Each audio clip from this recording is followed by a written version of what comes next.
ముఖ్యమంత్రి గద్దర్ సినీ అవార్డ్స్లో మాట్లాడుకుంటూ చాలా చాలా ఘోరమైనటువంటి సమాచారం, అంటే తెలంగాణ సినీ చరిత్రను బొందబెట్టే రకంగా మాట్లాడిండు. ఆయన చెప్తాడు ఏంటంటే, ఇక్కడికి చెన్నై నుంచి తెలుగు సినీ పరిశ్రమ హైదరాబాద్కు వచ్చేందుకు కారణాలు నలుగురు: ఎన్టీ రామారావు, అక్కినేని నాగేశ్వరరావు, తర్వాత కృష్ణ, తర్వాత రాఘవేందర్ రావు అని చెప్పింది. వీళ్ళు నలుగురు హైదరాబాద్కు 4 మినార్లు ఉంటే ఆ మినార్ల లెక్క సినీ పరిశ్రమకు ఈ నలుగురు మినార్లు అన్నాడు. ఇది ఇంతకన్నా దరిద్రంగా, అంటే ఈ మనిషికి తెలివి లేదని కాదు, తెలివి ఉండి కావాలని ఈ ఆంధ్ర సినీ పరిశ్రమను వాళ్ళే ఇక్కడ మొత్తం సర్వం అన్నట్టుగా, వాళ్ళకు దాసోహమైనట్టు, వాళ్ళ పాద పూజ చేసేటట్టుగా మాట్లాడిండు. వీళ్ళందరికీ బాస్ తెలంగాణలో సిరిసిల్ల ముద్దుబిడ్డ పైడి జయరాజు. 11 డిఫరెంట్ భాషలల్లో కొన్ని 300 పైన సినిమాలల్లో ఆయన నటించిండు. తర్వాత the first action hero of India is none other than only ఒకడు పైడి జయరాజు.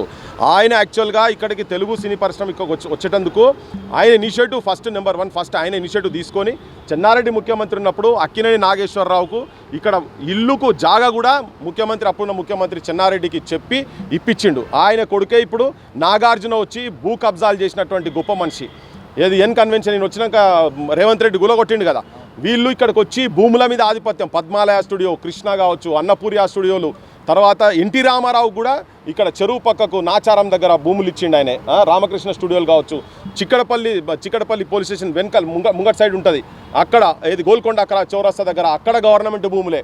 వీళ్ళందరూ భూములు, తెలంగాణ భూములు, వాళ్ళు అక్కడికి వెళ్ళి వచ్చిన తర్వాత వీళ్ళకు భూములు తెలంగాణ నుంచి ఇచ్చిండ్రు వీళ్ళకు. కానీ ప్రభాకర్ రెడ్డి ఎన్ని రోజుల తర్వాత ఆయనకు సోయి వచ్చింది. ప్రభాకర్ రెడ్డి గారి గురించి మొట్టమొదటిసారి మాట్లాడిండు నిన్న ముఖ్యమంత్రి. ఈ ప్రభాకర్ రెడ్డి అక్కడి నుంచి చెన్నై నుంచి ఇక్కడికి వచ్చేటప్పుడు ఇక్కడ తన సొంత భూమి 10 ఎకరాలకు పైన ఇచ్చిండు. అది నిన్న ముఖ్యమంత్రి మొదటిసారి ఎండార్జ్ చేసిండు. అతను దాదాపు 470 పైన సినిమాలు ఇక్కడ తీసిండు. దాదాపు 21 పైన అద్భుతమైన హిట్ సినిమాలు రాసిండు కూడా ఆయన. సో ఇక్కడ ఆ పరిశ్రమ ఇక్కడికి వచ్చేటందుకు ఆయన సొంత భూమి ఆయన ఇచ్చిండు. తనకు మాత్రం ఇప్పటివరకు పద్మశ్రీ రాలేదు, పద్మభూషణ్ రాలేదు, నాకు తెలిసి పద్మవిభూషణ్ రాలేదు. దాదాసాహెబ్ పాల్కే అవార్డు వచ్చినటువంటి పైడి జయరాజు వచ్చిన తర్వాత 20 ఏళ్ళ తర్వాత ఎన్టీ రామారావుకు, నాగేశ్వరరావుకు వచ్చింది. వాళ్ళ పేర్లు చెప్తాడు ఈయన నోరు వస్తలేదు ఈయనకు. తెలంగాణ వాళ్ళ పేర్లు చెప్పేటందుకు రేవంత్ నాయుడుకు, రజాకార్ రేవంత్ నాయుడుకు నోరు వస్తలేదు ఈయనకు. ఓకే, ప్రభాకర్ రెడ్డికి ఇప్పటిదాకా ఇటువంటి పెద్ద నేషనల్ లెవెల్లో వచ్చే ఏది కూడా రాలే. ఈవెన్ పైడి జయరాజు కూడా ఇక్కడ వీళ్ళతో తట్టుకోలేకపోయి బాంబేలో సక్సెస్ అయింది ఆయన. కానీ ఇక్కడ మాత్రము ఆయన సక్సెస్ కానియలేదు. ఆయనతోటి ఇంటర్వ్యూ కావాలని చెప్పని, ఆయనతోటి మాకు డేట్స్ కావాలని ఎన్టీ రామారావును, అక్కినేని నాగేశ్వరరావు ఆ రోజు పైడి జయరాజు దగ్గర పోయి మీ డేట్స్ కావాలంటే పైడి జయరాజు చెప్పిండు, మీరందరూ సినీ ఇండస్ట్రీ చెన్నై నుంచి ఇక్కడికి హైదరాబాద్కు షిఫ్ట్ అయ్యేదానికి మీరందరూ సహకారం చేస్తేనే నీకు డేట్ ఇస్తానంటే, అంత వీళ్ళే ఆరాధ్యంగా చూసేటువంటి వ్యక్తి గురించి ఈ ముఖ్యమంత్రికి నోరు వస్తలేదు, మాట్లాడతలేడు. కానీ ఎంత అద్భుతంగా చెప్పిండు చూడు, 4 మినార్లతో కంపేర్ చేసి చెప్పిండు. అందుకే ఇలా కడుపు గాలి మాట్లాడుతున్నాం.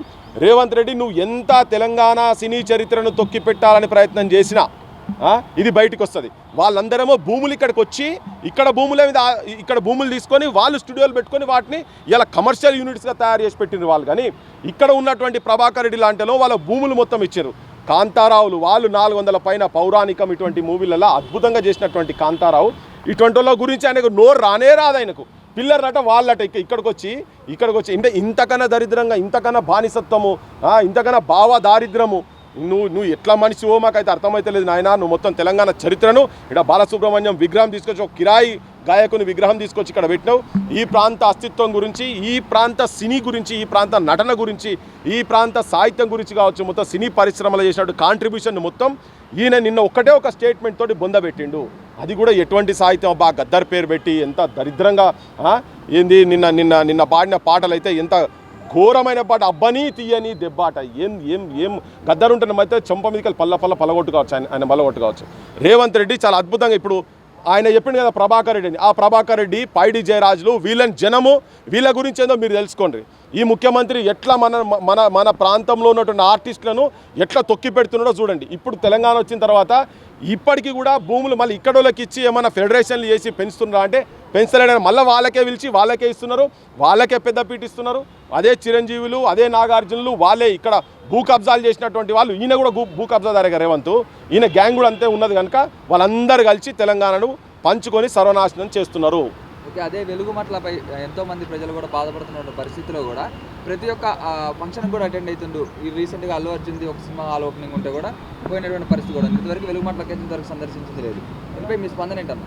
ఇప్పుడు ఆయన అదే మొన్నటిదాకా ఈ విజయ్ దేవరకొండ అనే సినిమా యాక్టర్ను ఇంకో యాక్ట్రెస్ ఇద్దరు కలిసి లగ్గం చేసుకున్నారు కదా, వాళ్ళిద్దరు లగ్గం చేసుకున్నారు. లగ్గానికో రిసెప్షన్కో పోలేదని ఇంటి దాకా పోయి కలిసి వచ్చిండు ఆయన. ఇక చూడు ఈయన ఎంత గొప్ప తెలంగాణ నాయకుడో చూసుకోవాలి. త్యాగాలతో వచ్చినటువంటి తెలంగాణలో ఏ భూమి భుక్తి మాతృభూమి విముక్తి కోసం జరిగినటువంటి పోరాటాలల్లో ఇలా భూమి గురించి, అది కూడా ఈయన భూమి కాదు, వెలుగుమట్ల భూమి, అది ప్రభుత్వ భూమి కాదు, భూదాన్ భూమి పేద ప్రజలకు 100 గజాలుగా ఇస్తే, భూదాన్ బోర్డోళ్ళు ఇస్తే దాని మీద ఇండ్లు కట్టుకుంటే ఆ ఇండ్లు గులగొడితే కనీసం వాళ్ళు ఏం తింటున్నారు, బుక్కడు బువ్వ తింటున్నారా లేదా అనే సోయి లేకుండా వీళ్ళు దావతులు, వీళ్ళ కథలు, ఏ గద్దర్ ఆ పేద ప్రజల గురించి అయితే తిరుగుబాటు చేసి కొట్లాడి గద్దర్ అనే ప్రపంచానికి తెలిసేటట్టుగా సాహిత్యాన్ని తీసుకుపోయిందని పేద ప్రజల పక్షపాతి కాబట్టి జరిగింది.